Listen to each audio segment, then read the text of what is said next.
Mic-nya dipakai, Pak ya. Nah, ya.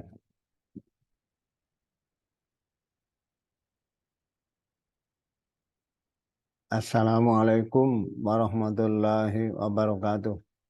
Waalaikumsalam warahmatullahi wabarakatuh. Bapak Ibu sekalian, mari kita awali pertemuan kajian Ahad pagi ini dengan baca basmalah sama ini. Bismillahirrahmanirrahim. Alhamdulillah. Nahmaduhu wa nasta'inuhu wa nastaghfiruh. Wa na'udzu billahi min syururi anfusina wa min sayyiati a'malina. May yahdihillahu fala mudilla lahu wa may yudlil fala hadiya lahu. Asyhadu an la ilaha illallah wahdahu la syarika lah wa asyhadu anna Muhammadan abduhu wa rasuluh. Allahumma shalli ala Muhammad wa ala alihi wa sahbihi wa mawalah ma ba'du. Bapak Ibu rahimakumullah, pada kesempatan kali ini marilah kita bersama-sama senantiasa berupaya untuk bersyukur kepada Allah sebagai cara untuk mentaati Allah, karena Allah itu menyuruh waskuru lillah, bersyukurlah kalian kepada Allah. Ya. In kuntum iyyahu ta'budun, jika kalian memang beribadah kepada Allah. Jadi orang yang menjadi hamba Allah itu mesti bersyukur kepada Allah. Ya.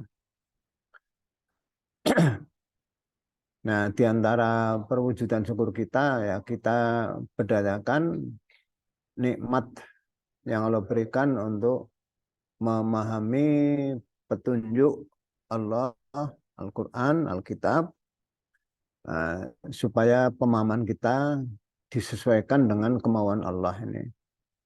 Karena kemauan Allah itu yang mesti kita jadikan standar, ya, atau kriteria, sehingga lambat laun kita terbentuk atau tercelup, ya, tercelup dengan celupan Allah ini.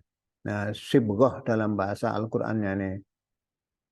Sibghat Allah, ya, celupan Allah ini. Kita mengenal pewarna baju, ya, winter, ya. Winter itu pewarna baju. Tadinya putih, begitu di winternya misalnya hijau muda, kita celupkan baju itu ke dalam air yang sudah diisi dengan diberi winter, lalu akan berubah warnanya, yang tadinya putih menjadi hijau muda misalnya nih. Nah, Al-Quran, Alkitab itu pewarna, ya, sibghah itu pewarna, celupan yang mengubah warna. Nah, kita diharapkan menyesuaikan diri dengan pewarna tersebut ini. Nah, sehingga kalau Al-Quran itu dijadikan pola hidupnya, nah, kita akan menjadi orang yang berkepribadian Qur'ani.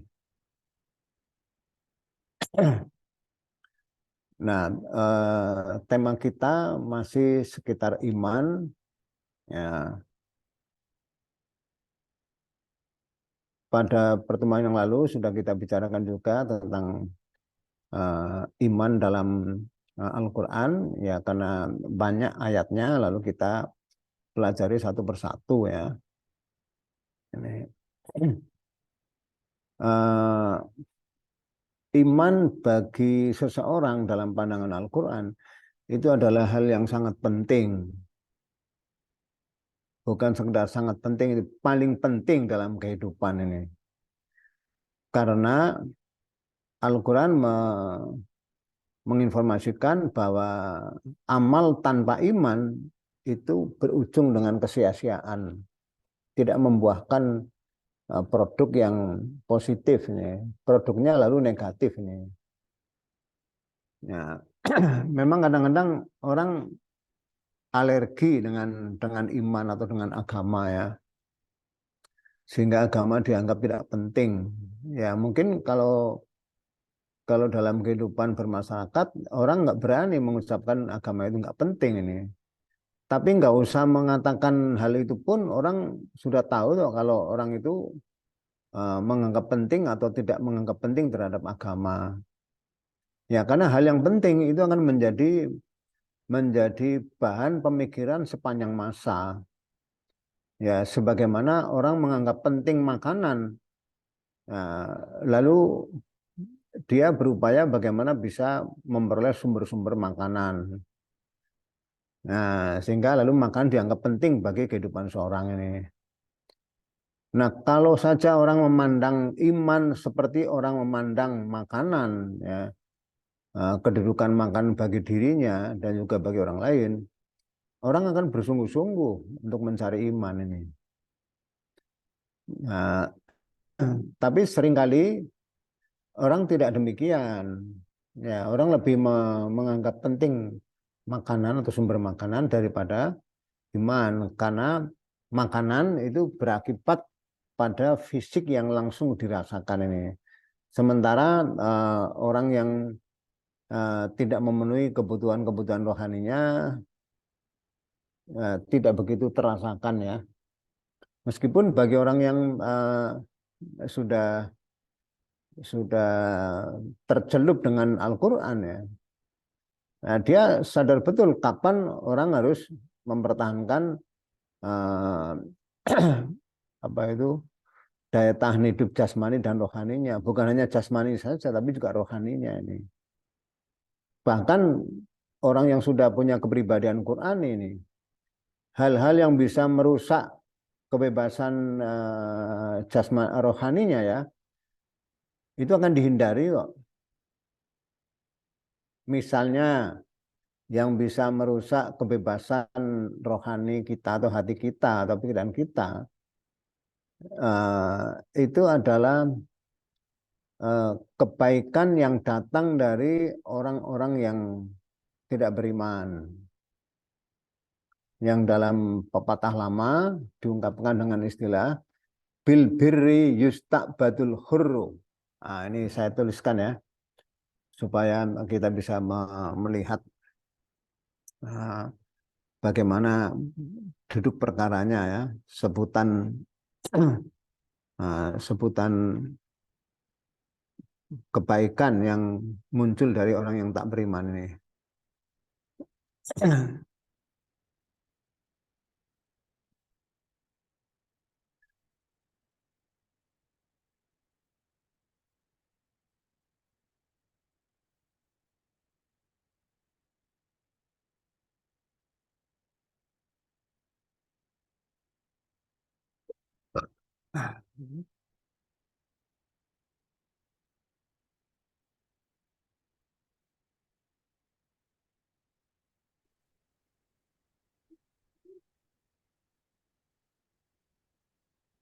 Bisa dibaca bil birri atau bil barri.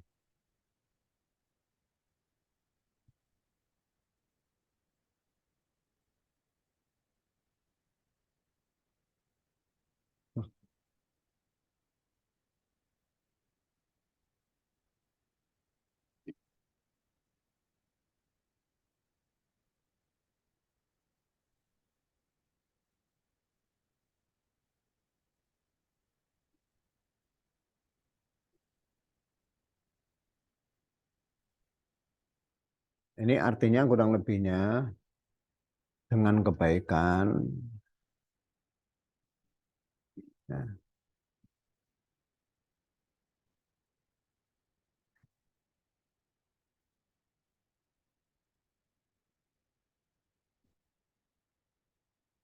orang merdeka dapat diperbudak. Ya, terjemahnya kurang lebih seperti itu. Yustakbad hanya diperbudak ini.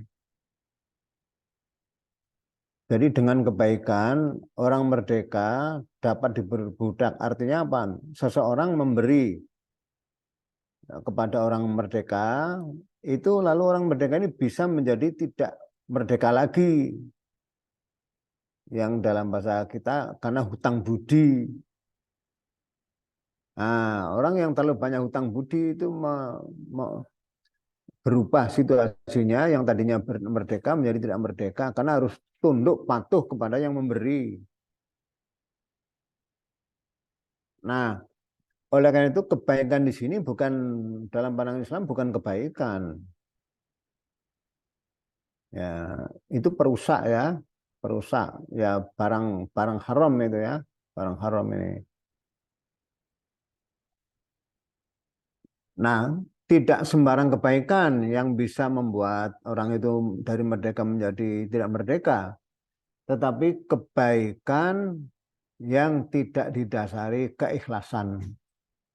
Maksudnya itu, kalau orang memberi ya sedekah atau infak atau apa ya, tapi dasarnya keikhlasan, ya tidak pernah dimaksudkan untuk istiqbat, untuk memperbudak itu nggak pernah ini. Karena orang beriman memberi itu karena ya diperintahkan untuk memberi ya, dengan memberi itu lalu dia mendapatkan balasan dari Allah, tidak pernah mengharapkan balasan daripada orang yang diberi. Ini itu ajaran Islam seperti itu ini. Nah, tapi dalam realitas kehidupan orang yang tidak merdeka, maksud saya orang yang tidak beriman lebih banyak daripada yang beriman ini. Nah, sesama orang yang tidak beriman itu biasanya hidupnya saling menindas nih. Nah, sesama orang yang tidak beriman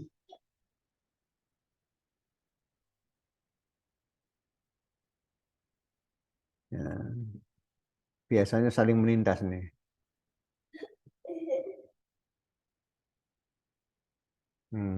Yang atas menindas bawahannya, bawahnya menindas atasannya ini. Ya sesuai dengan kapasitas masing-masing ini. Hmm. Tapi kalau iman itu ada, orang dilarang menindas.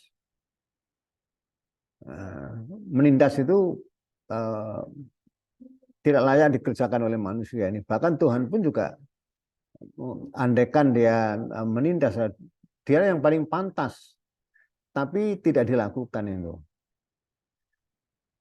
Sehingga ketika Allah menyuruh kita ini mengabdi kepadanya, beribadah kepadanya, lalu dijelaskan dalam berbagai ayatnya bahwa Allah tidak mengharapkan sesuatu dari kita. Artinya kalau kita mengabdi kepada Allah, lalu ada keuntungannya, keuntungannya untuk kita juga. Nah, sehingga kita beriman itu bukan untuk kepentingan Allah, tapi untuk kepentingan kita sendiri ini. Yang kalau orang itu nggak beriman, hukum Tuhan akan diberlakukan ya buat siapa-siapa yang tidak beriman. Ya, karena kalau orang itu kafir ya, tidak mau beriman, ya mendustakan ayat Allah, dia maksiat. Ya, Allah berfirman dalam surat Al-Baqarah ayat 40, ayat 39, ya, di sana dikatakan A'udzubillahi minasyaitonir rajim. Bismillahirrahmanirrahim.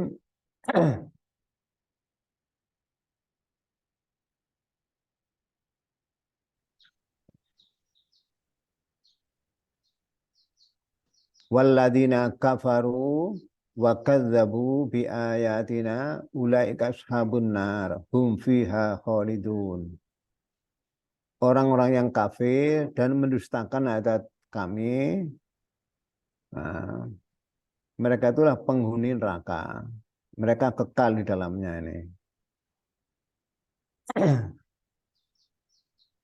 Itu firman Allah dalam surat Al-Baqarah ayat 39 ini.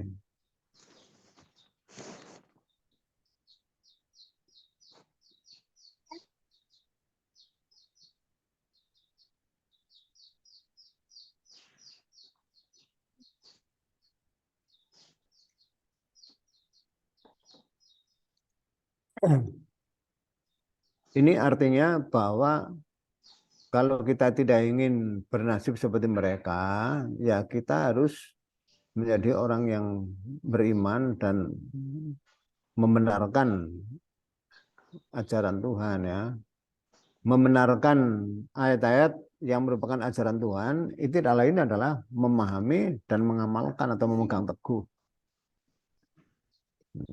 Bukan hanya membaca dan membiarkan tanpa diamalkan atau melalaikan, bukan ya.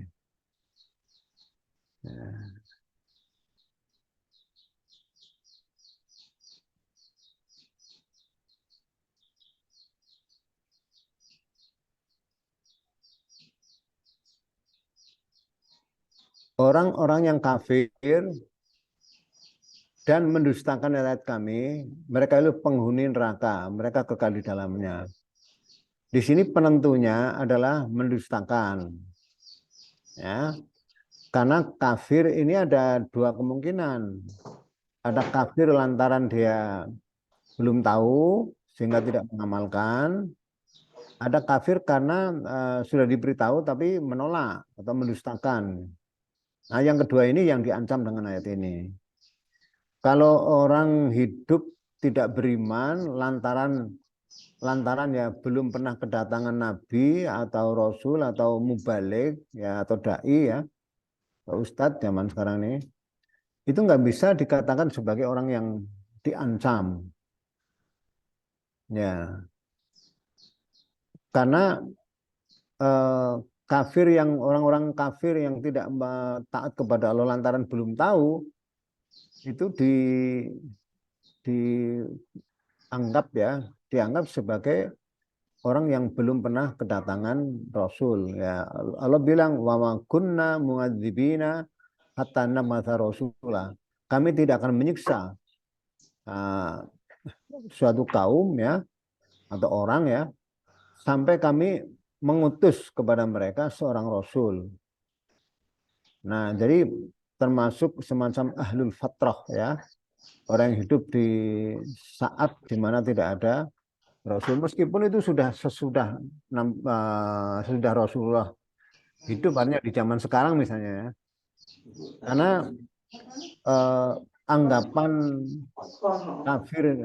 kafir yang dimaafkan atau kafir yang diancam itu berjalan sampai hari kiamat. Nah, di ayat ini dikatakan orang yang kafir dan mendustakan ayat kami. Nah, mendustakan itu mengindikasikan bahwa ayat sudah dijelaskan kepada mereka. Sudah pernah datang mubaligh atau dai ya, yang menyampaikan ayat Allah, pesan Allah. Nah, itu yang dihitung, yang diancam dengan neraka ini. Nah, kita sebagai orang yang bertemu dengan Al-Quran, patut bersyukurlah ya. Nah, Allah memberikan kesempatan kepada kita untuk bertemu Al-Quran, lalu memahami dan mengamalkan, tentu sesuai dengan kemampuan masing-masing ini.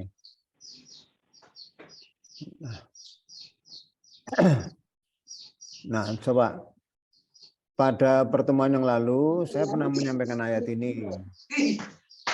Ya, tetapi saya ingin mengajak hadirin sekalian untuk melihat dari sisi yang lain sesuai dengan kebutuhan kita. Nah, Allah berfirman dalam surat Az-Zumar ayat 62. Allah adalah pencipta segala sesuatu dan dia memelihara segala sesuatu yang telah dia ciptakan. Ayat ini menjelaskan bahwa segala sesuatu sudah masuk di ayat ini. Apapun yang dibicarakan orang masuk dalam ayat ini. Apapun yang dikembangkan oleh para ilmuwan ada di ayat ini. Tapi jangan sampai lalu orang sudah berpendidikan tinggi, ya bahkan sampai katakanlah S3 atau doktor ya, tapi nggak kenal iman, nggak kenal Allah, Tuhan itu siapa ini. Nah, ternyata banyak di belahan bumi ya, manapun ya di Indonesia atau mungkin di negara-negara lain ya sudah berpendidikan tinggi tapi belum menghargai iman. Nah, padahal iman itu adalah bagian terpenting dari kebutuhan setiap orang. Mengapa saya katakan iman adalah bagian terpenting dari kebutuhan orang, setiap orang? Karena orang tidak bisa bisa mencapai tidak bisa mencapai apa yang diinginkan tanpa iman. Mungkin orang berpikir dengan tanpa iman orang lalu jadi bebas. Ya, dengan kebebasan itu dia bisa memenuhi semua hajat kebutuhannya. Kalau beriman justru mereka merasa terhambat. Nah, itu karena orang salah paham terhadap iman.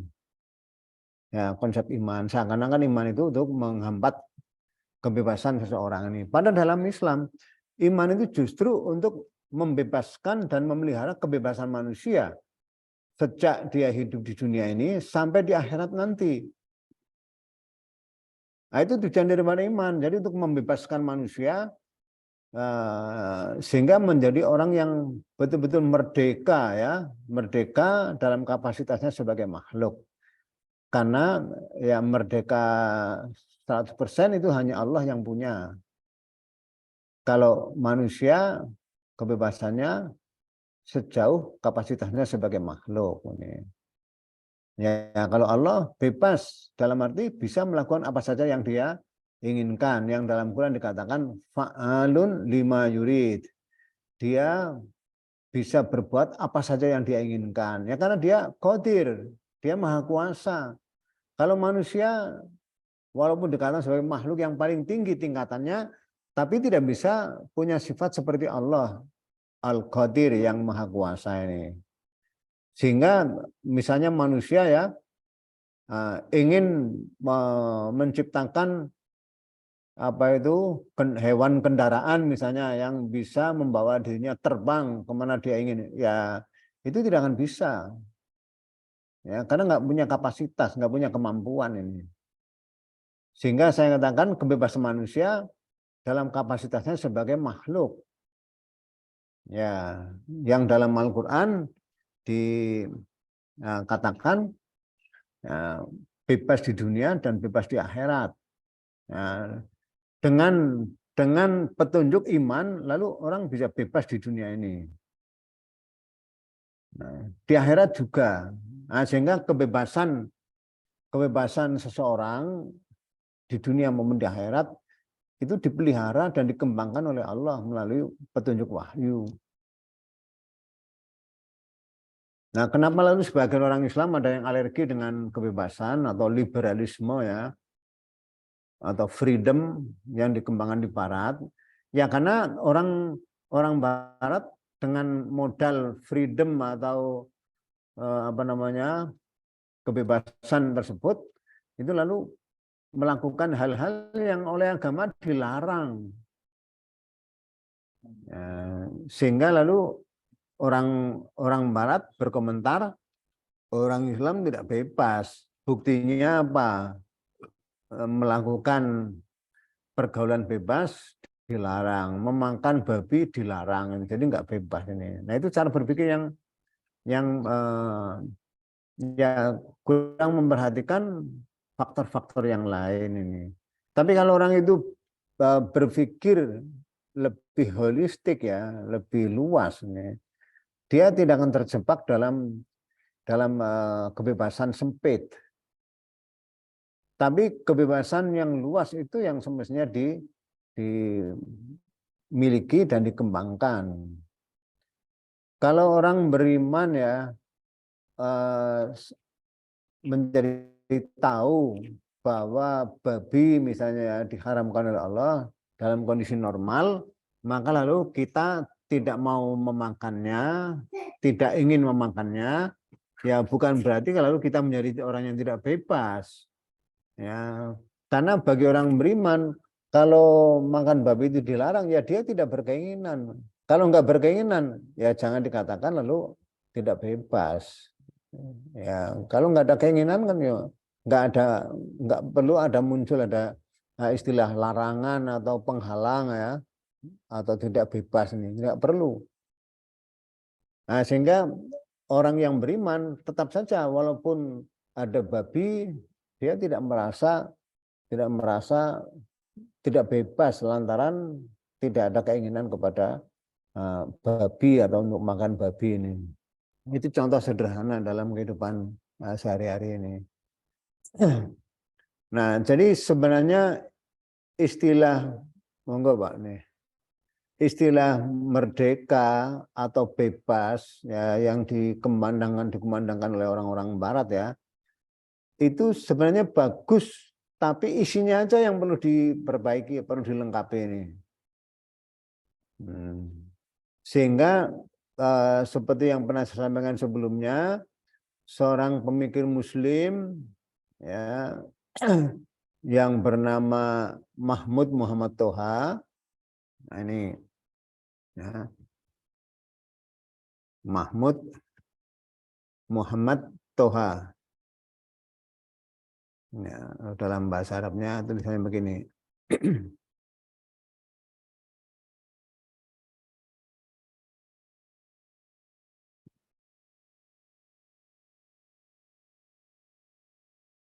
Nah, Mahmud Muhammad Toha.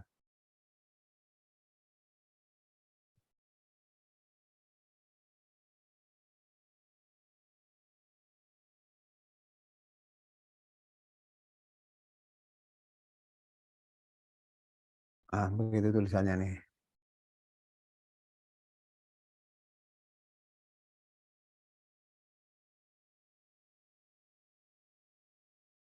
Mahmud Muhammad Toha. Dia menyampaikan pikirannya sebagai pemahaman terhadap Islam ya. Dia memperkenalkan istilah yang disebutnya demikian ini.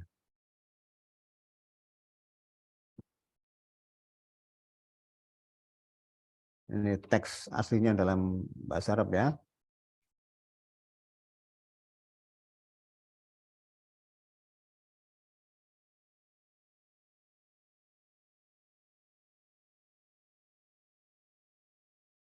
Al-Hurriyah, aduh, bentar.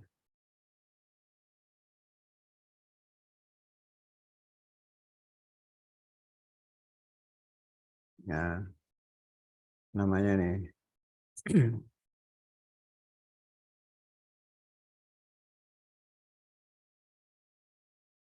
Al-Hurriyah,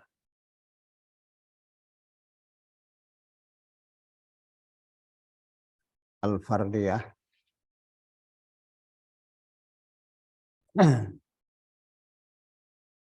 Al-Mutlaqah. Nah, istilah dulu pernah saya sampaikan istilah ini, tapi saya ulangi lagi supaya lebih mendalam nih. Al-Hurriyah, Al-Fardiyah, Al-Mutlaqah.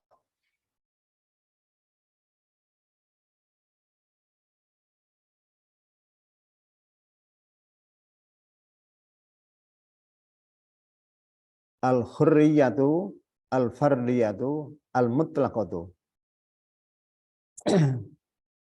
Kalau saya terjemahkan dalam bahasa Indonesia,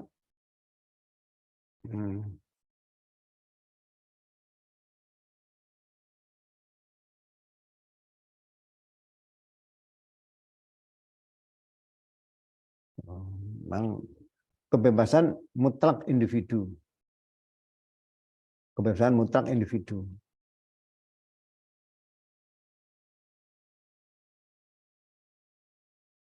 Nah, tentu sejauh kapasitasnya sebagai makhluk ya.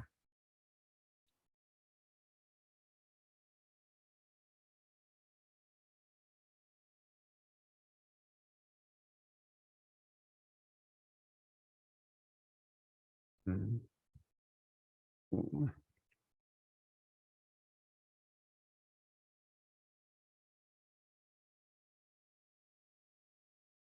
Nah, ketika orang mengaitkan ya kebebasan mutlak individu ini dikaitkan dengan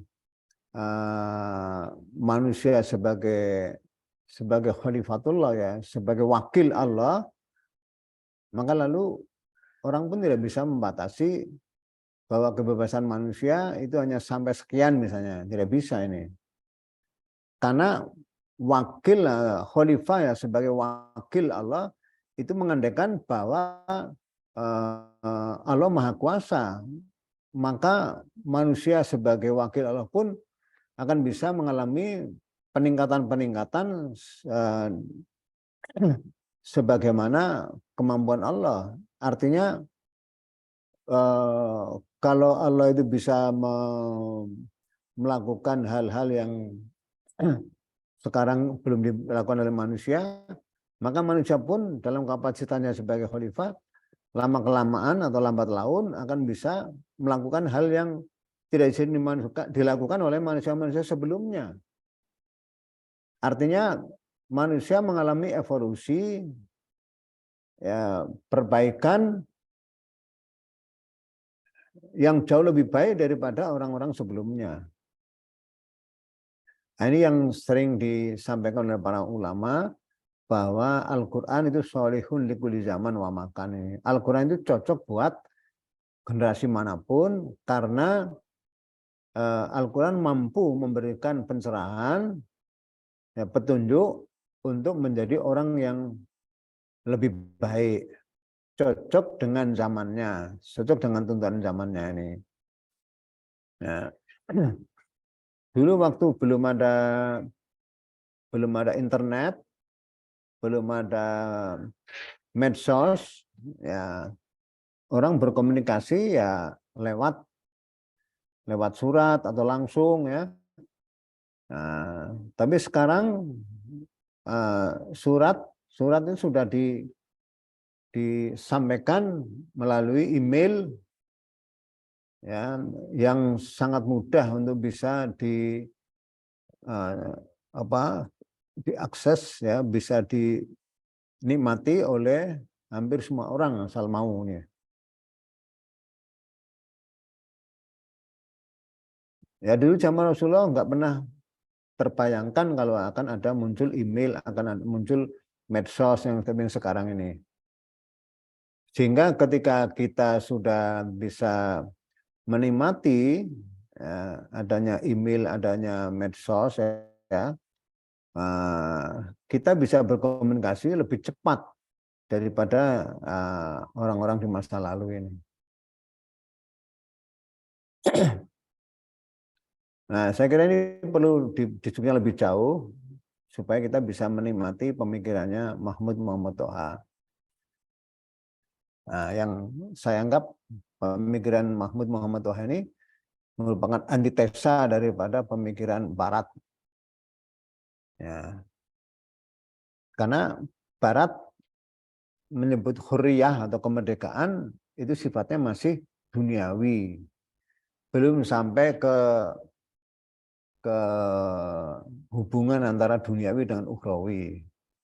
Nah, sementara Islam itu memikirkan keduanya, ya duniawi dan juga ukhrawi. Sehingga kebebasan mutlak ini mesti harus dilihat dari perspektif kehidupan duniawi dan juga kehidupan ukhrawi.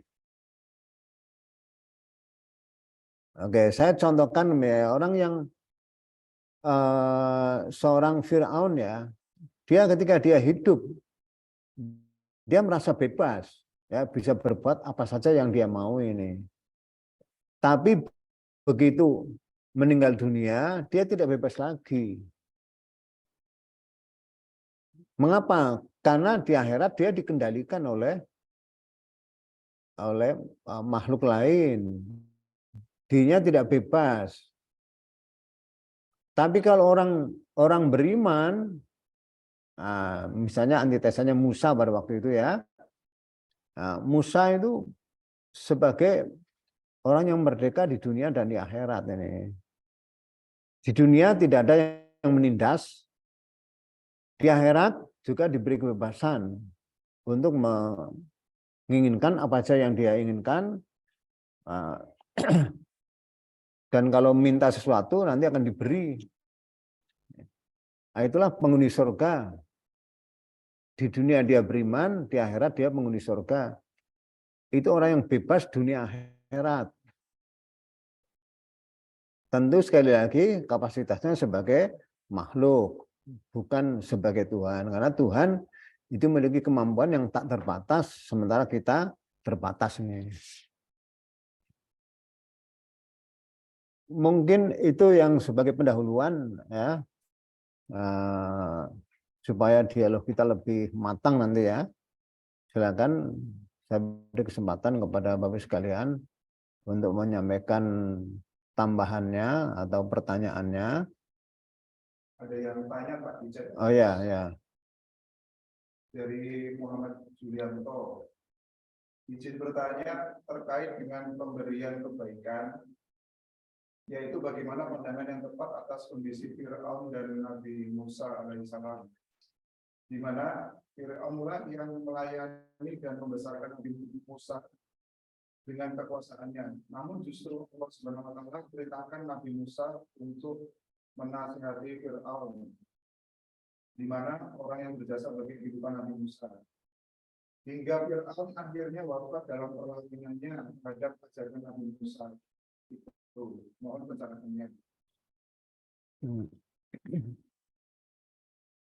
Ya, Musa sebagai bekas anak angkatnya Fir'aun ya, memang akhirnya berbeda haluan. Ya, ketika kecil memang diasuh oleh Fir'aun, dibiayai semua kebutuhannya ini. Tapi ketika Musa sudah menjadi Rasul, diangkat jadi Rasul, dia ingin menunjukkan baktinya sebenarnya kepada Fir'aun itu. Karena sangat kasihan kepada Fir'aun, lalu Musa dengan membawa pesan dari Allah, ya, hai Fir'aun, kalau dalam bahasa kita, hai bekas bapak angkatku ya, sederhana, kasarnya seperti itu ya. Saya akan memberikan nasihat buat engkau supaya kehidupanmu menjadi lebih baik. Begitu kalau saya bahasakan ini. Tapi ternyata dia berpikirnya lain. Dia salah sangka ini ya.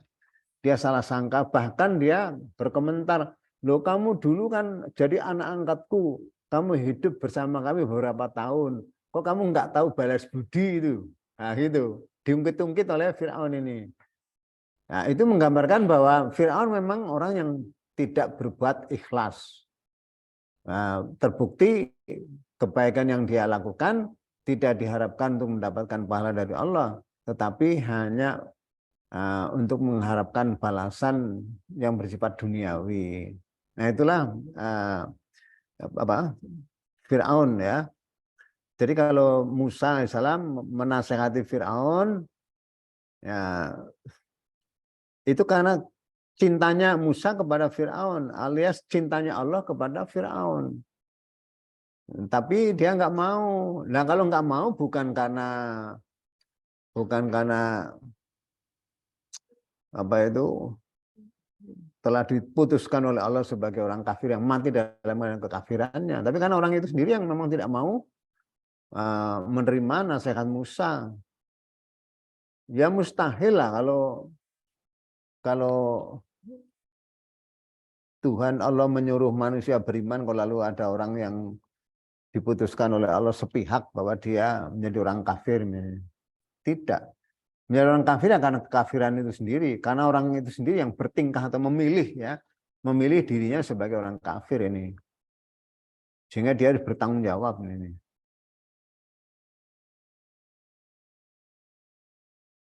Ya, pertanyaannya agak anu ya tadi ya. Izin bertanya terkait dengan pemberian kebaikan, yaitu bagaimana pandangan yang tepat atas kondisi Fir'aun dan Musa, di mana Fir'aunlah yang melayani dan membesarkan Musa dengan kekuasaannya.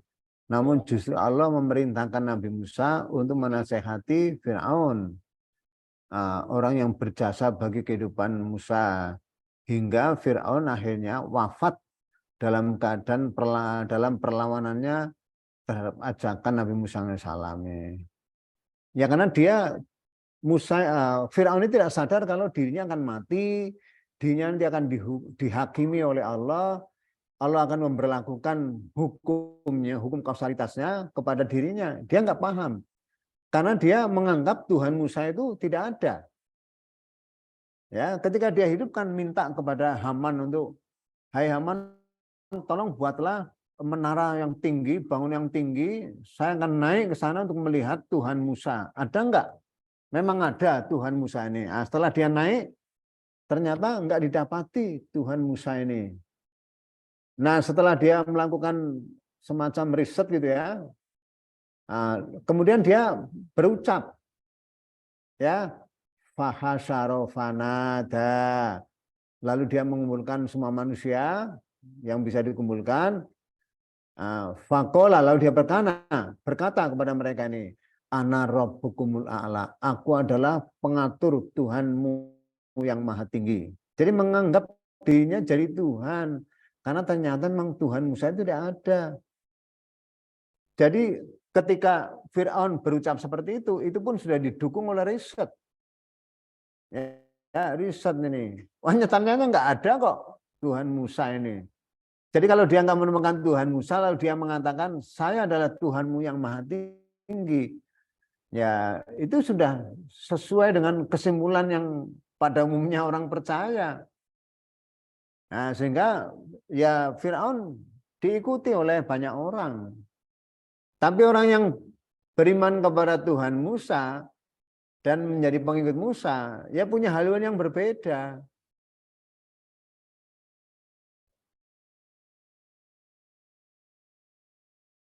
Akhirnya Fir'aun wafat, ya, dalam keadaan dalam perlawanannya terhadap ajakan Musa alaihissalam ini. Ya itu ujung dari kehidupan Fir'aun itu adalah wafat tenggelam di laut, ya, yang kewafatannya itu lalu berujung dengan ucapan aku beriman, ya, kepada Tuhan yang dipercaya oleh Bani Israel, yaitu Tuhan semesta alam, Tuhannya Musa dan Harun. Itu akhirnya diakui oleh Fir'aun. Jadi sebenarnya Fir'aun ya tercerahkan, hanya sudah tidak berkesempatan untuk beramal saleh seperti yang disarankan oleh Nabi Musa ini. Coba bisa dibaca ayatnya ini di surat apa itu surat.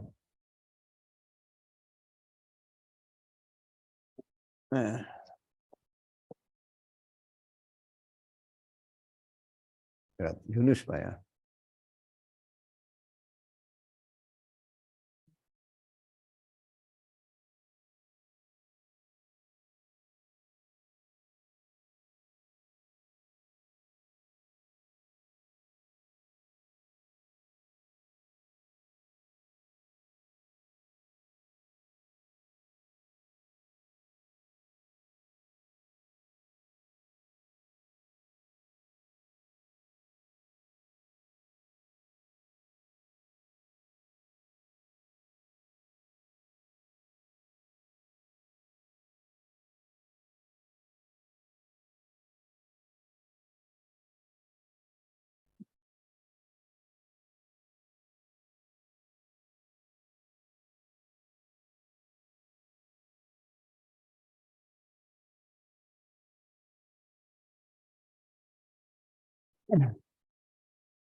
Ya.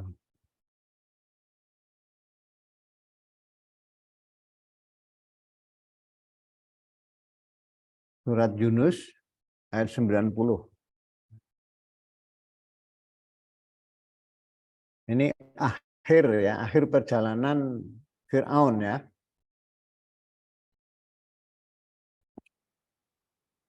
Saya kira tadi yang bertanya siapa? Pak Yudi atau siapa tadi? Muhammad Yulianto ya. Kalau membaca ayatnya mungkin lebih saya anjurkan, silakan Pak Yuli.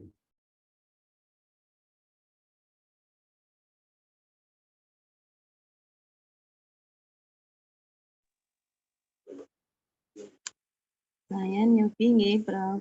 Sudah Ji, ketemu. monggo. Silakan. A'udzubillahi minasyaitonirrajim. Bismillahirrahmanirrahim. Wa jawazna bi bani Israila bahra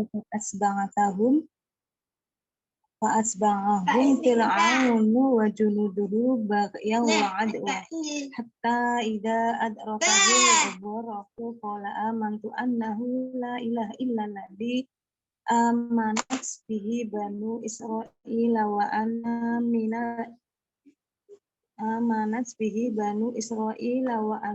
muslimin. Dan kami selamatkan Bani Israel melintasi laut, kemudian Tuhan dan bala tentaranya mengikuti mereka untuk mendolimi dan menindas mereka. Sehingga ketika Fir'aun hampir tenggelam, dia berkata, aku percaya bahwa tidak ada Tuhan melainkan Tuhan yang dipercayai oleh Bani Israel. Dan aku termasuk orang-orang Muslim yang berserah diri. Ya.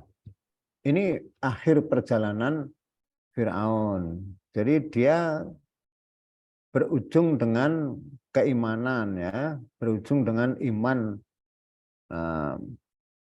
kepada Tuhan yang diimani oleh Bani Israel. Ya, yang diimani oleh Bani Israel, yang diimani oleh semua umat beragama. Ya, karena sejak dahulu ya, sejak Nabi pertama ya ajarannya la ilaha illallah.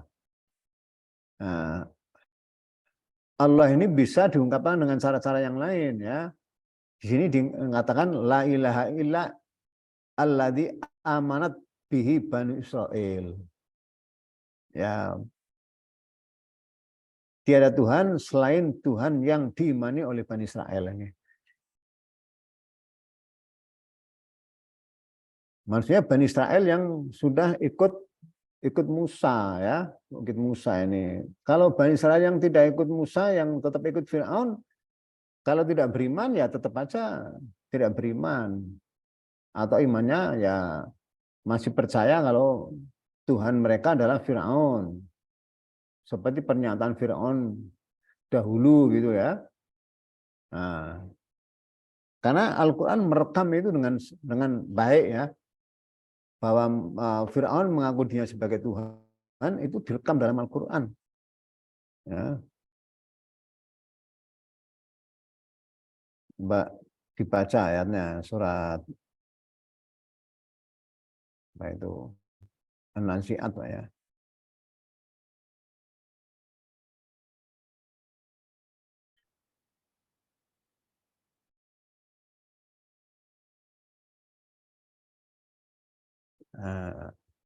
An-Nazi'at surat ke-79 mulai dari ayat 15.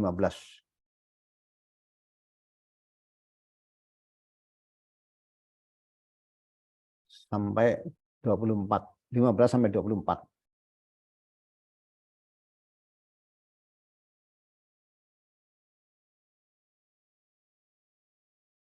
Monggo siapa yang sudah menemukan terlebih dahulu?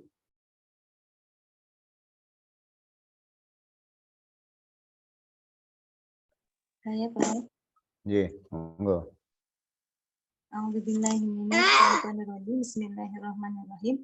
Hal ataka hadithu Musa id nadahu rabbuhu bil wadil muqaddasi tuwa idhab ila fir'auna innahu tagha faqul hal laka ila an tazakka wa ahdiyaka ila rabbika fataghsha fa arahu al-ayatal kubra fakadzdzaba wa 'asa thumma adbara yas'a fahasyara fanada wa qala ana rabbukumul a'la, yang artinya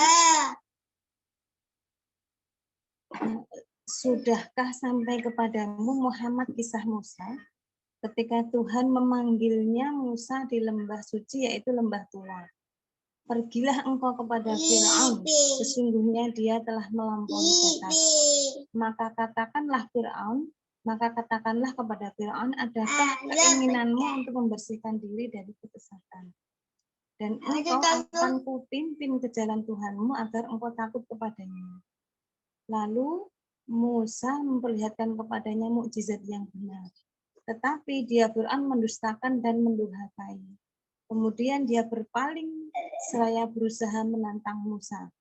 Kemudian dia mengumpulkan pembesar-pembesarnya, lalu berseru memanggil kaumnya. Seraya berkata, akulah Tuhanmu yang paling tinggi. Ya, jadi Musa memang Fir'aun memang mengatakan akulah Tuhanmu yang maha tinggi. Ya. Sehingga lalu ketika dia bilang seperti itu, Allah berkomentar itu.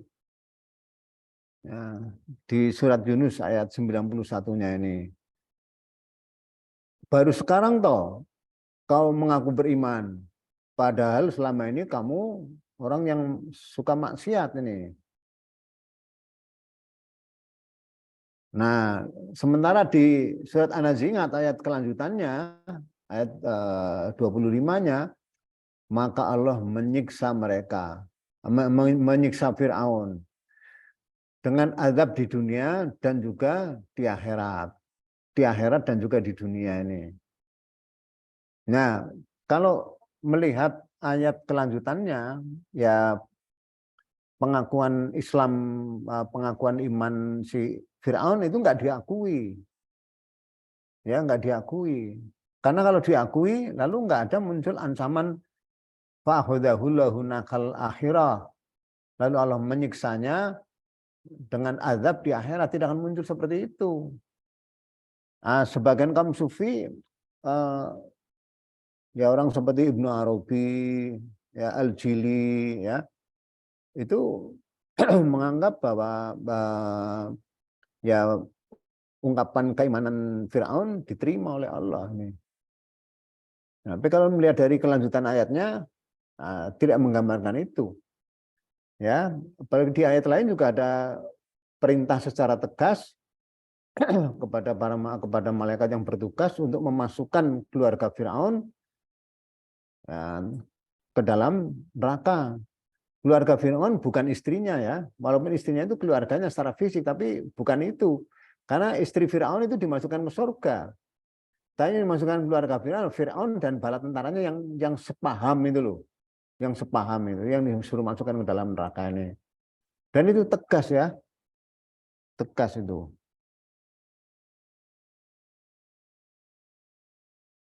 Coba baca juga ini ayatnya nih.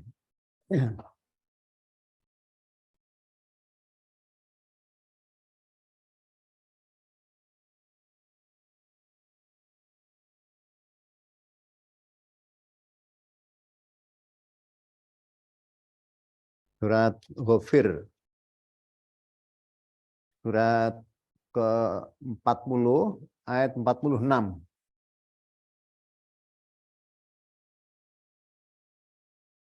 Atau Al-Mu'min nama lainnya ya.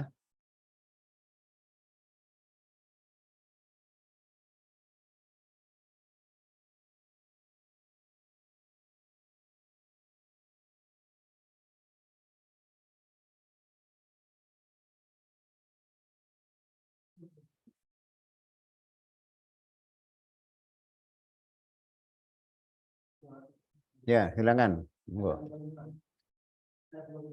Iya, ayat 46.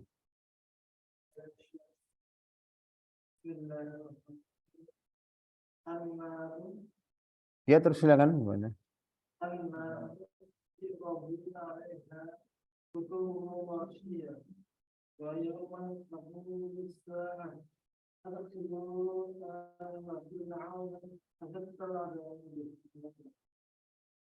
Artinya pada mereka kita akan menggunakan waktu dan tempat dan dari terjadinya kiamat dikatakan kepada mereka, masukkanlah Fir'aun dan kaumnya ke dalam negeri yang besar dan keras. Nah itu ya.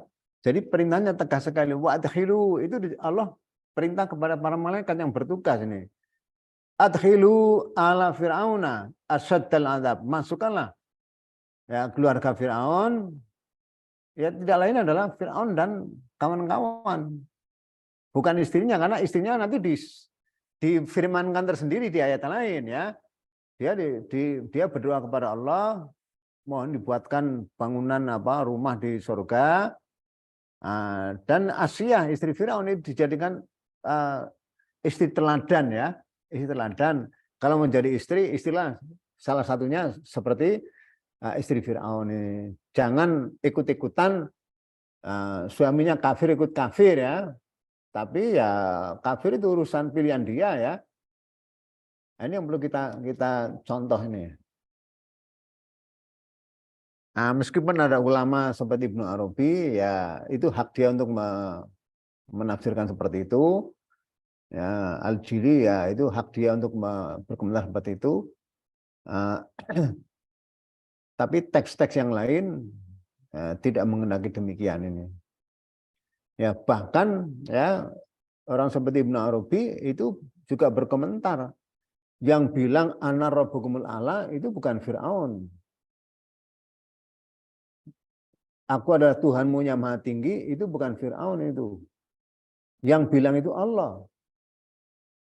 Yang bilang itu Allah ini. Tapi pinjam lidahnya Fir'aun. Begitu tafsir beliau ya. Dalam tafsirnya Ibnu Arabi ini. Juga disebutkan dalam kayak Al-Futuhatnya ini. Al-Jili ya dalam Al-Insan Al-Kamil itu begitu ya. Karena bagi orang seperti Ibnu Arabi ya dan Al-Jili enggak ada makhluk yang tidak taat kepada Allah. Semua makhluk itu taat kepada Allah ini.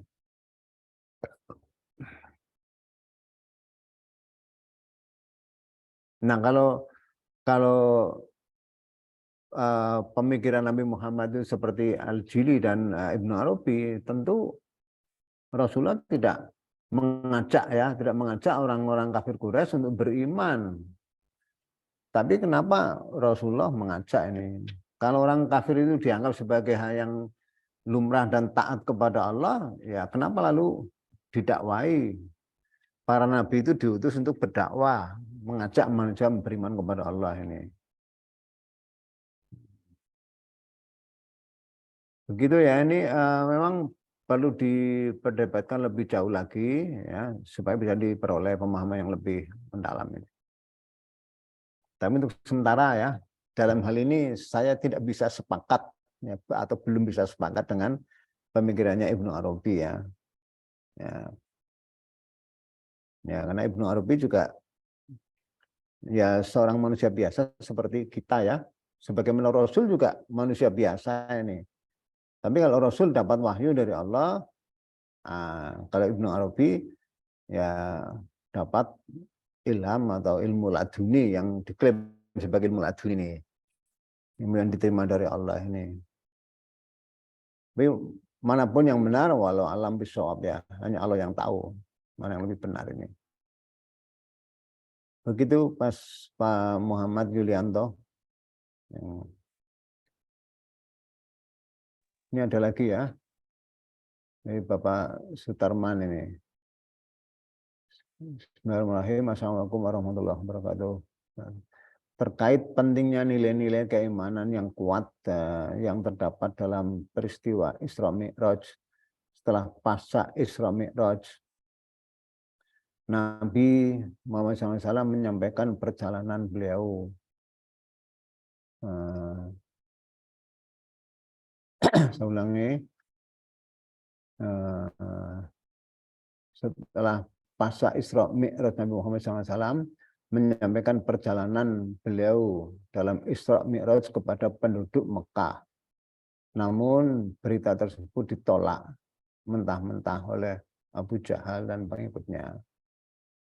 mereka menilai bahwa tidak masuk akal terkait perjalanan Nabi di malam hari itu dalam Isra Mi'raj tersebut, kecuali Abu Bakar. Mohon pencerahannya. Nah, ya memang seperti itu. Ya, nah, peristiwa Isra Mi'raj ini peristiwa fisikal atau peristiwa rohani. Ya. Kalau kita baca hadis-hadis, memang hadis itu mendukung keduanya. Peristiwa rohani iya, yang mendukung peristiwa jasmani juga iya. Ini artinya sebagian hadis mempercayai bahwa Rasulullah itu di Isra Mi'rajkan ya keseluruhan, bukan hanya rohani saja, tapi juga fisiknya. Ya berdasarkan ayat Subhanalladzi asra bi'abdihi, Maha suci Tuhan yang telah memperjalankan hambanya di waktu malam hari. Jadi abdun itu utuh, ya jasmani rohani menyatu itu. Sehingga lalu orang termasuk sebagian besar ya percaya kalau Isra Mi'raj itu ya peristiwa jasmani rohani. Ya rohaninya ya, tapi jasmani juga. Nah, sementara hadis-hadis yang lain berkomentar itu peristiwa rohani saja, seperti orang kita nonton film ya, lalu presenternya mengatakan, mari para hadirin sekalian, penonton televisi yang terhormat, kalian akan saya bawa ke Masjidil Haram misalnya nih, atau masjid apa itu Al-Aqsa ya di Palestina. Lalu tiba-tiba tayangannya mengajak orang berjalan ini, sedang berjalan menuju ke sana itu. Nah, tapi yang nonton tetap aja di rumahnya sendiri. Tapi itu peristiwa rohani aja. Nah, kalau Anda baca tafsir Al-Azhar, bagaimana peristiwa Isra Mi'raj, dijelaskan, keduanya dikemukakan itu. Ya memang keduanya pakai hadis sahih ya. Yang A ya pakai hadis sahih, yang B juga pakai hadis sahih ini. Lah yang benar yang mana ya, walau alam ya, karena itu sudah peristiwa masa lalu dan enggak ada yang bisa membuktikan ulang ya. Sebenarnya itu peristiwa jasmani rohani atau hanya peristiwa rohani saja ini. Tapi sebenarnya yang terpenting bukan kita harus percaya itu peristiwa jasmani rohani atau hanya rohani saja ini. Yang terpenting kita bisa menerima ajaran-ajaran dibawa oleh Rasulullah, itu saja. Karena kalau Isra ya Isra Mi'rajnya misalnya istilah Isra Mi'raj itu ada dalam Al-Qur'an ya. Ya itu Allah Maha Kuasa kok. Memang Allah Maha Kuasa ini. Ya kalau sudah Allah Maha Kuasa, ya dia bisa berbuat apa saja yang dia mau ini. Nah kalau Asra ya, Isra itu jangan memperjalankan di waktu malam. Sebutan Allah mengisrakan Muhammad atau hambanya ya memang tidak disebut Muhammad ya. Di surat Al-Isra surat ke-17 ya itu disebutkan bahwa Allah mengisrakan hambanya itu ya hampir semua umat Islam sepakat bahwa abdi di situ adalah Nabi Muhammad. Maha suci Tuhan yang telah memperjalankan hambanya lailan di waktu malam minal masjidil haram ilal masjidil aqsa, dari masjidil haram di Mekah ilal masjidil aqsa ke masjidil aqsa di Palestina ini. Alladzi barakna haulahu, yang telah kami berkahi di sekelilingnya, linuriyahu min ayatina, supaya kami perlihatkan kepada dia di antara tanda-tanda kebesaran kami. Sesungguhnya dia maha mendengar lagi maha melihat ini. Ya, sekarang mungkin orang menganggap apa Masjidil Aqsa itu diberkahi ya. Ini kok diberkahi yang telah kami beri berkah. Nah, itu di sekitarnya ini. Sementara Masjidil Aqsa sekarang sudah sejak tahun 67-an ya. Sampai sekarang itu masih dalam kondisi tidak aman ya. Karena orang Palestina berperang melawan Israel sampai sekarang ini nih. Sehingga merupakan daerah yang tidak aman ya, tidak aman ini. Ya, tentu mengandung berbagai macam rahasia yang perlu kita gali lebih jauh ini. Ya, dulu pernah juga saya singgung, ya saya pernah ketemu dengan orang Palestina yang datang ke Masjid An-Nahl ya di bulan Ramadan. Saya tanya apa betul di Palestina apa itu dua partai besar yaitu partai Hamas dan partai apa itu Fatah ya itu bersatu. Ternyata itu baru ya semacam keinginan saja, baru aja keinginan bahwa umat Islam di Palestina itu ingin bersatu, tapi belum terwujud. Artinya umat Islam di Palestina belum bersatu ya karena belum ada keinginan dari internal umat Islam itu sendiri. Ya, umat Islam dipecah belah menjadi dua, satu kelompok Fatah, yang kedua kelompok Hamas ini. Selama keduanya berpecah belah ya sulit untuk bisa membentuk kekuatan baru. Nah, Israel memelihara perpecahan itu. Kalau Fatah ingin menyerang Hamas, difasilitasi. Sebaliknya, ya kalau Hamas ingin menyerang Fatah juga difasilitasi. Sama halnya dengan Israel atau kata Yahudi ya, di Amerika, ketika Amerika mau mencalon pemilihan presiden, ada dari Partai Demokrat dan Partai Republik, kedua-duanya didukung oleh Yahudi. Kepada Partai Demokrat, kau ingin menang, partaimu bisa punya presiden, butuh apa? Bilang kepada kami nanti akan memberinya ini. Kepada Partai Republik juga begitu. Kau ingin punya presiden, supaya bisa menang, silakan kebutuhanmu sampaikan ke kami. Kami akan memberinya ini. Keduanya diberi itu. Keduanya diberi. Sampai sekarang masih dipertahankan sebagai tradisinya orang Yahudi. Siapapun ingin mencalonkan jadi presiden harus didukung. Nah, kalau adanya dari dua kubu, ya dua kubu itu didukung. Sehingga siapapun yang menjadi presiden tetap saja di bawah kendali Yahudi. Nah, terutama untuk kebijakan-kebijakan luar negerinya ini. Makanya Yahudi ya hampir selalu di atas karena dia selalu mendukung kedua belah pihak.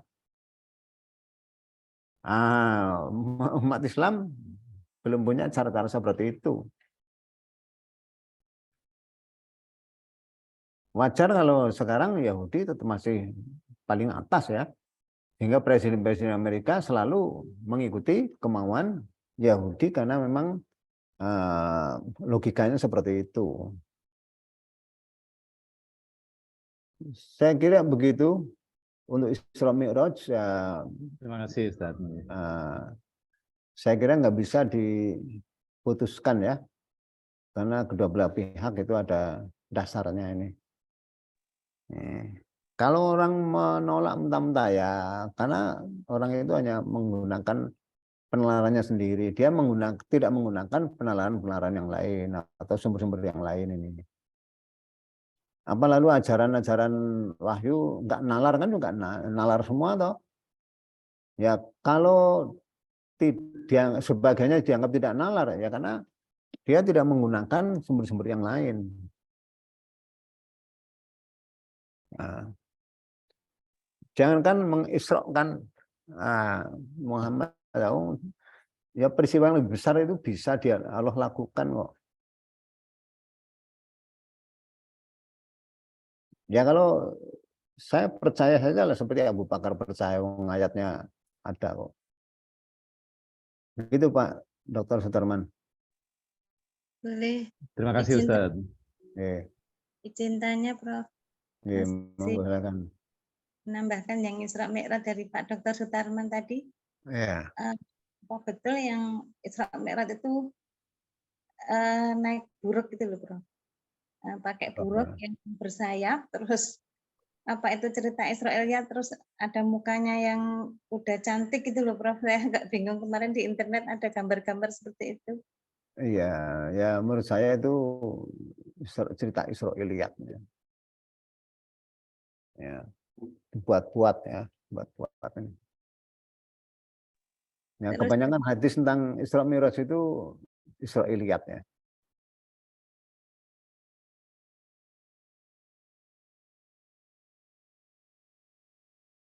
Ya, saya kira satu-satunya sumber tentang Isra ya surat Al-Isra itu. tapi kalau di internet itu kalau dibaca masih anak-anak SMA, saya ngajar di SMA itu Prof, jadi gambar-gambar seperti itu, jadi anak-anak meyakini buruk itu kuda yang berwarna putih, mukanya cantik seperti itu. Ya. Masih gambarnya seperti itu. Ya. Ibnu Qayyim dalam Zadul Ma'adnya ya, itu menguraikan bahwa oleh kebanyakan orang Isra Mi'raj ini dikaitkan dengan perintah sholat. Yang di dalam hadisnya katanya ada dialog antara Musa dengan Nabi Muhammad, ya,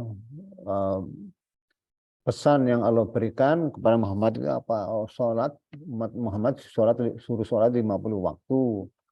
Nabi Musa usul, minta dikorting lagi, dikurangi.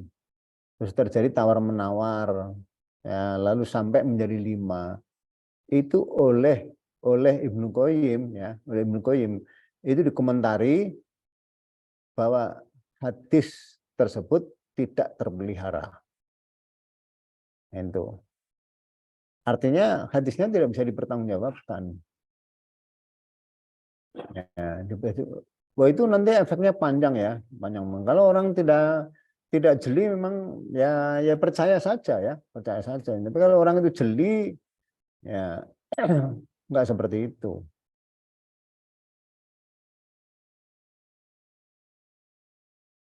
Apa betul perintah sholat 5 waktu itu melalui peristiwa Mi'raj misalnya ini? Itu tanda tanya besar ya, tanya besar ini. Kalau menggunakan hadis-hadis ya memang arahnya ke situ. Ya, arahnya ke situ ini. Tapi sebenarnya tanda tanya besar kalau orang itu masih mau mencari kebenaran ini. Karena kalau sumber informasinya itu tidak valid, ya tentu kesimpulannya juga tidak valid ini. Saya kira itu, Mbak Nur. Ya. Nah, satu lagi boleh, Pak? Ya, silakan. Yang itu masih ada mirip-miripnya yang Fir'aun sama Musa itu loh, Pak. Itu kalau dalam situasi sekarang itu saya menangi gitu ya, Pak ya. Misalnya orang tua itu mengasuh, memeliharanya itu sampai besar, itu terus akhirnya ilmunya itu lebih besar, lebih tinggi dari orang tuanya. Terus melihat orang tuanya itu Islam tapi tidak begitu ini Prof mengerjakan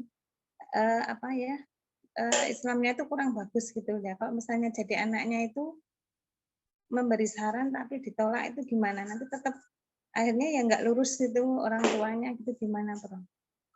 Ya, kan memang orang punya ilmu lebih besar, lebih tinggi, lebih bagus ya. Wajar atau menyarankan memberi nasihat pada orang tuanya kan wajar aja. Nabi Ibrahim juga mengatakan, saya diberi ilmu, yang ilmu itu enggak kamu miliki, hai bapakku Azar. Oleh karena itu saya memberikan nasihat kepadamu, ya, janganlah kau sembah patung, jangan kau sembah setan ini, karena setan adalah musuhmu yang nyata ini. Itu nasihat orang tua, anak kepada orang tua, la tak budis setan. Jangan kau sembah setan, maksudnya jangan sembah patung itu loh. Itu nasihat Ibrahim kepada bapaknya ini. Jadi sebenarnya nasihat datang dari mana aja bisa kok. Dari Allah, dari orang yang lebih muda, lebih tua atau sebaya, ya, atau bahkan nasihat itu bisa sampai ke kita melalui berbagai macam media yang ada di sekitar kita ini. Misalnya ada lewat burung, ya, lewat tumbuh-tumbuhan, lewat kejadian, misalnya orang tabrakan, misalnya, ya. Nah, itu semuanya bisa memberikan membawa pesan dari Allah kepada kita. Ada kok orang naik sepeda motor, ya, lalu spionnya itu angkluk-angkluk ya, angkluk-angkluk begini gerak-gerak itu loh. Jadi nggak bisa melihat orang yang di belakangnya. Nah, ketika dia mau nyalip ya, itu dia agak sedikit bergeser ke kanan. Nggak tahu di belakangnya kencang sekali, akhirnya nabrak itu loh ya, karena nggak bisa mengendalikan dia, nabrak ini. Nah, itu yang seperti itu terjadi di depan mata saya ini. Nah, sehingga lalu saya mengambil pelajaran, oh kalau begitu sepeda motor harus selalu siap, spionnya, jangan sampai lalu spionnya seperti itu. Dan banyak sekali orang yang sepeda motor spionnya nggak utuh ya, nggak normal, lalu menjadi korban ini. Itu banyak sekali. Nah, jadi kejadian orang tabrakan pun membawa pesan dari Tuhan ya. Nah, sehingga lalu bisa dikatakan itu ilham.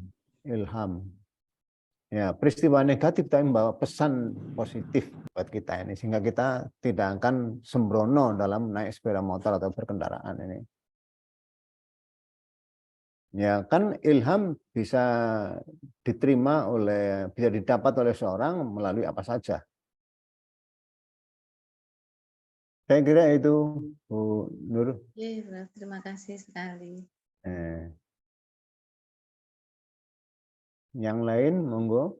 Masih ada waktu, kurang lebihnya 8 menit lagi.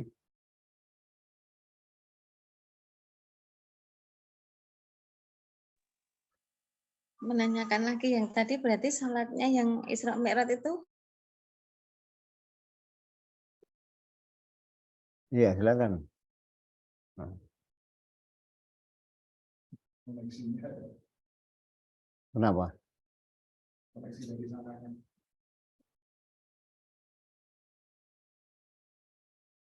Silakan, ulangi lagi. Yang tadi itu loh, Prof, sholatnya 50 jadi menjadi 50 menjadi 5 kali itu sudah benar atau gimana? Enggak, tidak. Ya, itu Oh, berita palsu, itu hoax itu. oh salah itu. Iya, salah itu.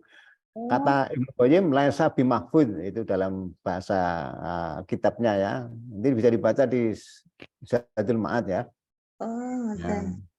berarti tetap yang benar 5 waktu aja, nggak ada 50. Ya, enggak ada tanya jawab 50 menjadi 5 itu enggak ada itu. Tapi kalau sampai sekarang Ustadz juga seperti itu ya, Prof. Setahu saya juga Ya, itu. karena orang itu enggak mau meneliti lebih jauh, ya, Oh, ngomong itu lebih jauh ini. berarti perintahnya hanya 5 gitu nih, Prof. Ya, 5. 5 pun itu juga sebenarnya agak problematik ya. Kalau orang memahami Al-Quran ya, perintah sholat tidak hanya 5 sebenarnya ini. Perintah sholat lail itu perintah tegas dalam Al-Quran. Tapi lalu oleh sebagian umat dianggap disunahkan itu loh, disunahkan ini. Nah, Padahal perintah itu ditujukan ya kepada semua manusia ini. Kalau perintah itu hanya ditujukan kepada Muhammad, ya tentu yang lain kalau melakukan ya nggak ada apa-apanya. Apa begitu kan juga tidak toh. Nah, Salat malam dulunya kan wajib gitu ya, Prof. Salat malam terus menjadi disunahkan gitu. Jadi menjadi sunat ya, muakkad gitu. ya yang menyunahkan itu menurut saya yang problematik itu, yang problematik ini. Makanya lalu kan orang sering meninggalkan qiyamul lail ya lantaran ada fatwa yang menganggap bahwa itu sunnah, hanya wajib bagi Nabi. Ya aliarnya kasarnya yang beragama cukup Nabi saja, kita nggak usah beragama kan begitu kalau disederhanakan ini. Padahal tujuan kan nggak begitu. Ya, ya perintah itu bukan kepada Muhammad juga umatnya. Nah, perintah itu kan juga disampaikan oleh Rasulullah kepada umatnya. Tapi lalu oleh sebagian fatwa atau katakanlah ya tentu fatwa itu juga ada dasarnya ya dari hadis-hadis. Persoalannya kan hadis itu sendiri akan tidak ada jaminan bahwa itu dari Allah, dari Rasulnya. Karena hadis itu kan ditulis oleh ulama ahli hadis dan diverifikasi oleh ulama ahli hadis juga. Tidak diverifikasi oleh Al-Quran. Jadi nggak ada yang bisa menjamin kebenaran hadis itu nggak ada.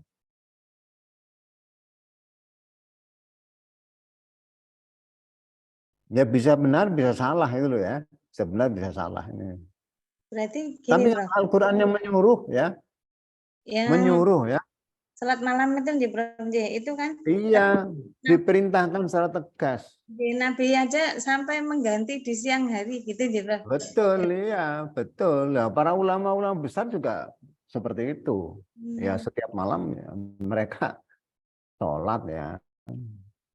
Ya kalau orang mengikuti Quran tentu dia akan ah, sholat malam itu ya. Jadi bukan sholat malamnya bukan hanya maghrib dan isya ya, itu juga ada qiyamul lail ya, qiyamul lail ini. Ya yang oleh para ahli hati, nah dikatakan minimal 1 rakaat ya, maksimal 11 rakaat ini. Ulama yang lain menyebutnya maksimal tidak ada batas, yang penting ganjil gitu. Tapi jangan sampai tidak sama sekali. Ya kalau tidak sama sekali kan sama dengan orang itu nggak memperhatikan perintah Allah. Apa perintah eh, apa itu qiyamul lail itu tidak sungguhan itu. Kan sungguhan toh. Nah, orang menyebutnya suruh salat tahajud. Tahajud itu kan perintah tegas toh dalam Quran toh.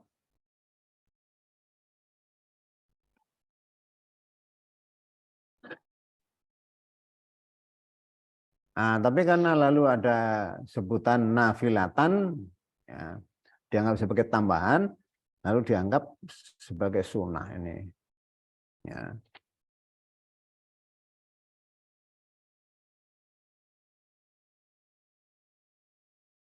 Gitu, Mbak Nur.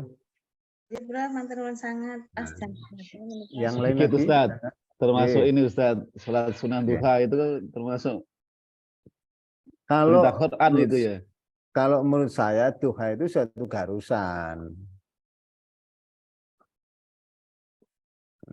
Itu garusan, bukan sekedar sunnah, bukan ya. Ini kalau dengan udah biasa duha, wah itu bagus mah. Nanti tinggalkan ya. Tapi biasanya kan nah,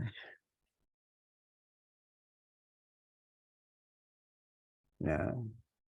Saya ya Al-Quran ya, ayat Al-Quran ini. Kalau sudah suruk, apakah harus masih bisa nambah duha ya? Gimana? Kalau sudah melakukan sholat sunnah syuruk, habis subuh ada zikir, kemudian sampai waktu syuruk, kemudian sholat sunnah syuruk. Ya sholat sunnah syuruk itu ya namanya sholat duha itu lah ya, nama lainnya ini. Duha awal ya. Ya syuruk itu kalau sudah terbit matahari, bukan saat terbit ya, Ya. bukan, tapi setelah terbit matahari ini. Kalau udah terbit ya kelihatan utuh ya mataharinya. Nah di situ kita diperintahkan untuk sholat. Dalam Al-Quran ada istilah torofayin nahar. Coba dibaca ayatnya ini.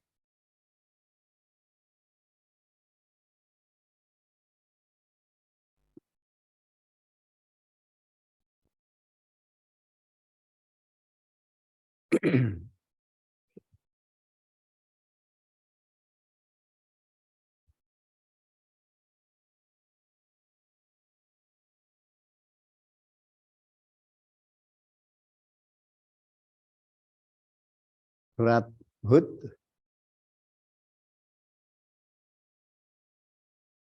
surat ke-11 ayat 114.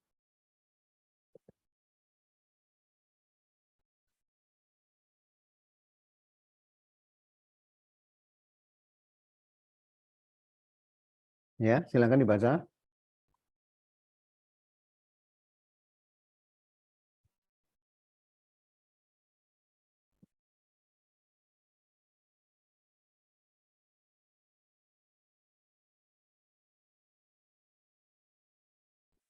Siapa udah menemukan surat Hud Ayat keberapa? Adanya cuma 114. surat Hud itu cuma sampai 6. Surat Hud itu surat ke-11 ayat Oh. 114. Oh, 114. Hmm. Surat ke-6. Enggak Pak Trisna nih.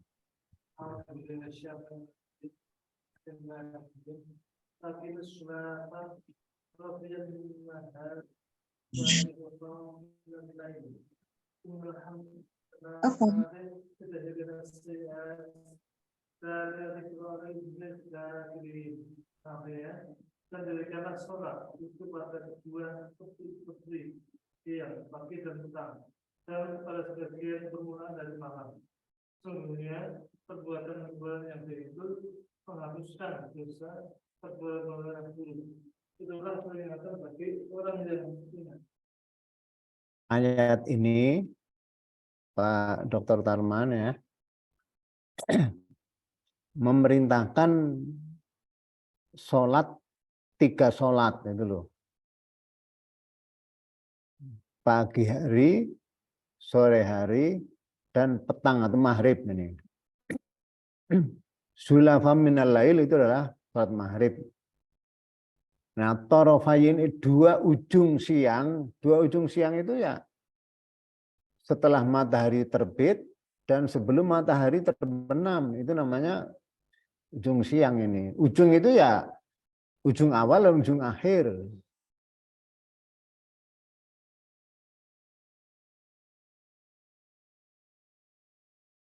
Nah, itu. Sementara untuk sholat yang lain dijelaskan dalam surat Al-Isra ayat 78. Ya, coba surat Al-Isra surat ke-17.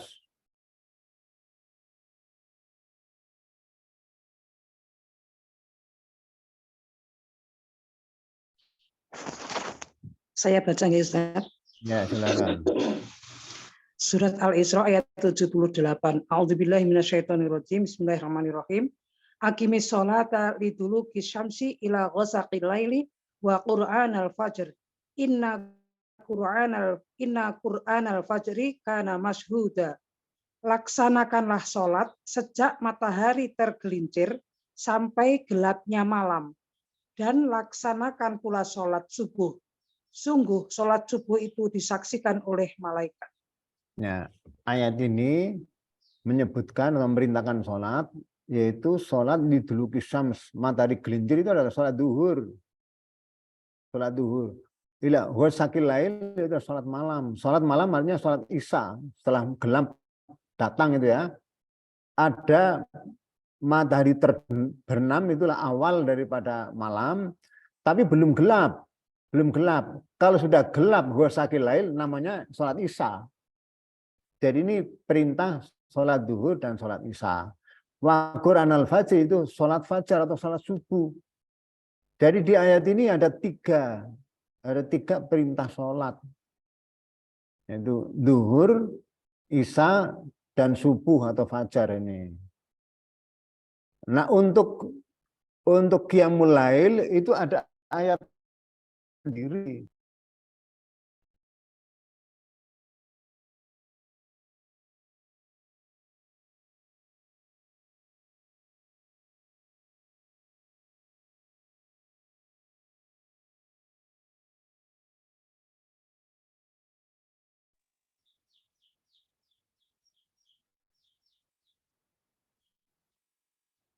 Tahajud itu ada perintah tersendiri. Di Al-Isra 79, Ustaz. Ya coba dibaca. Al-Isra surat ke-17 ayat 79. Wa minal laili fatahajjad bihi nafilatan lak. Asa ayyab ya ba'asaka rabbuka maqaman mahmuda. Dan pada sebagian malam lakukanlah tahajud sebagai suatu ibadah tambahan bagimu. Mudah-mudahan Tuhanmu mengangkatmu ke tempat yang terpuji. Ya, itu disebut ada istilah tahajud ya. Tahajud itu mungkin interpretable ya, dapat ditafsirkan apa itu sholat atau mungkin bukan sholat ini.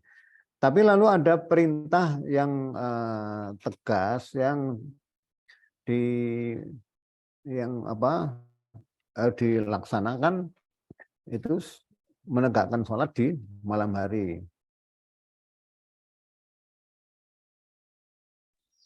Surat Muzammil, Ustaz. Ya, silakan. Surat Muzammil ayat 1-2. Ya ayyuhal muzammil qumil laila illa qalila nisfahu awinqus minhu qalila. Wahai orang yang berselimut, bangunlah untuk sholat pada malam hari kecuali sebagian kecil, yaitu separuhnya atau kurang sedikit dari itu. Ya.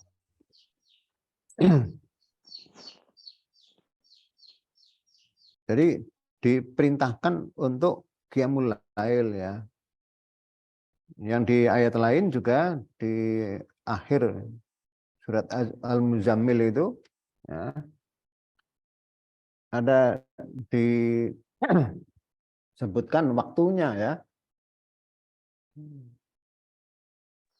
Surat Muzammil ayat 20 ya.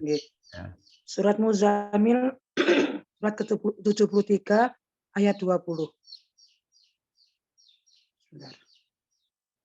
Inna rabbaka ya'lamu annaka taqumu adna min sulusayil laili wa nisfahu wa sulusahu wa ta'ifatum minal ladzina ma'ak.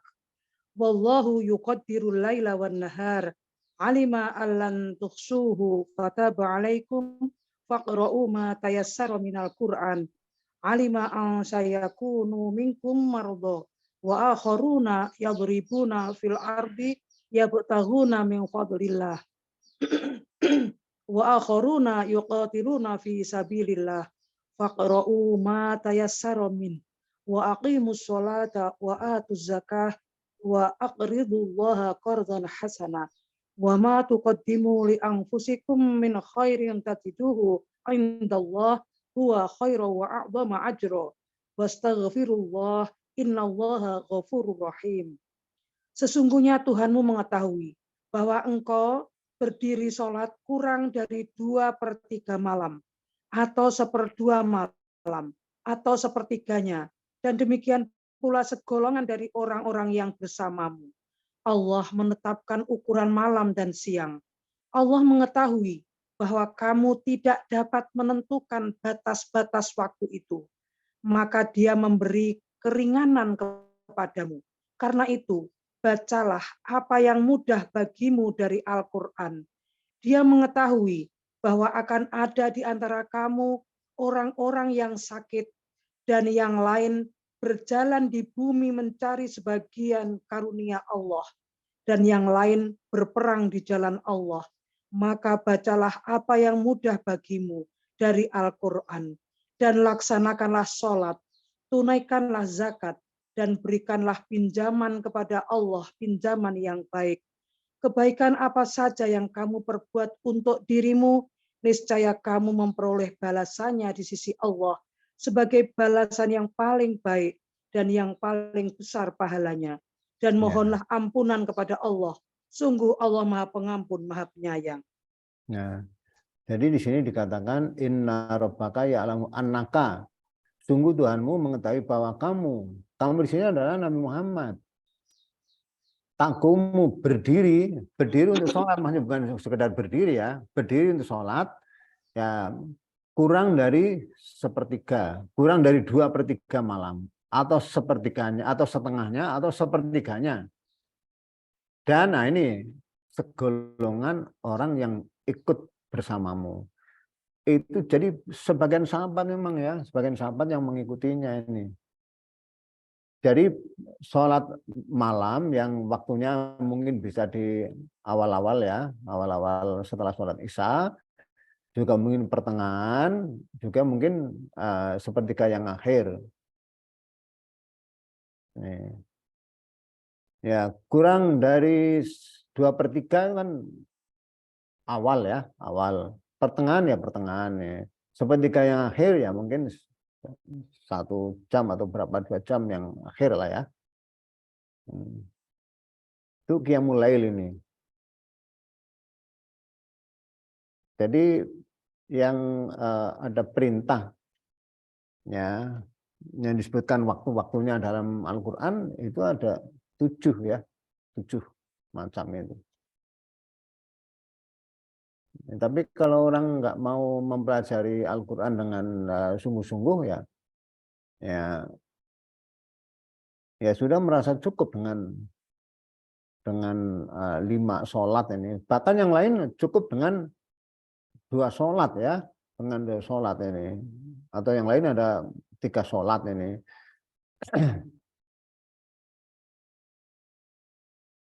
Yang 2 sholat juga ada hadisnya ya, ada hadisnya.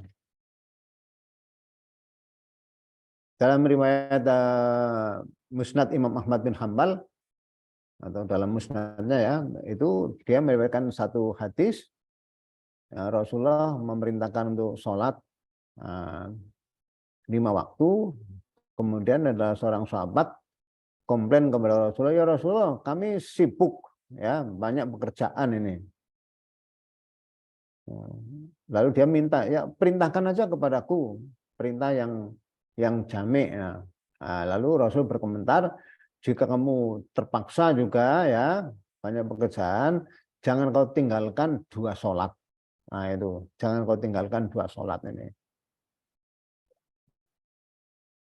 Asrain misalnya, jangan tinggalkan 2 sholat itu maksudnya adalah waktu pagi dan waktu sore. Nah, waktu pagi sore ya mungkin kalau dalam bahasa kita sholat duha dan sholat asar. Jadi sebenarnya informasi dalam Quran memang dibandingkan dengan hadis, informasinya seperti itu. Ya kita perlu tahu semua, tapi juga perlu tahu lebih rinci ya, lebih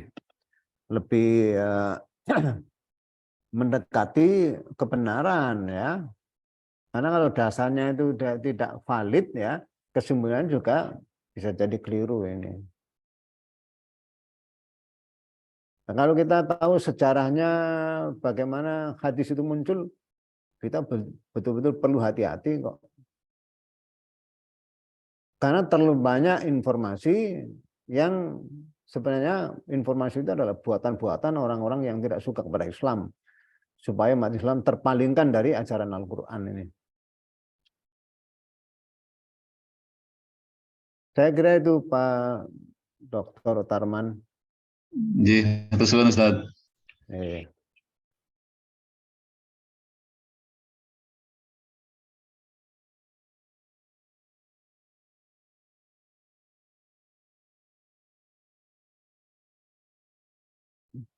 bisa juga waktu pagi tadi ya, bagian dari torofayin nahar itu ya waktu syuruk itu. Setelah terbit matahari, ya, itu waktu syuruk. Ya. Karena torofayi itu artinya itu bentuk musanna ya, musanna dari tarfun, tarfun hanya ujung, tarfun tarfani, nah, tarfun tarfaini atau tarfaini, tapi kan dimudafkan lalu nunnya dibuang, dua ujung siang itu tarfa an-nahari, menjadi dibaca tarfan nahari. Kalau dimansubkan lalu menjadi torofai, ya, torofai an-nahari, menjadi torofayin nahari karena ada urusan apa itu tajwidnya ya. Jadi aslinya ianya itu di sukun itu ya, torofai itu loh aslinya ini. Nah, tapi karena urusan tajwid lalu di kasroh menjadi torofayin nahar ini. Ya kalau analis bahasa sangat membantu ya, sangat membantu ini.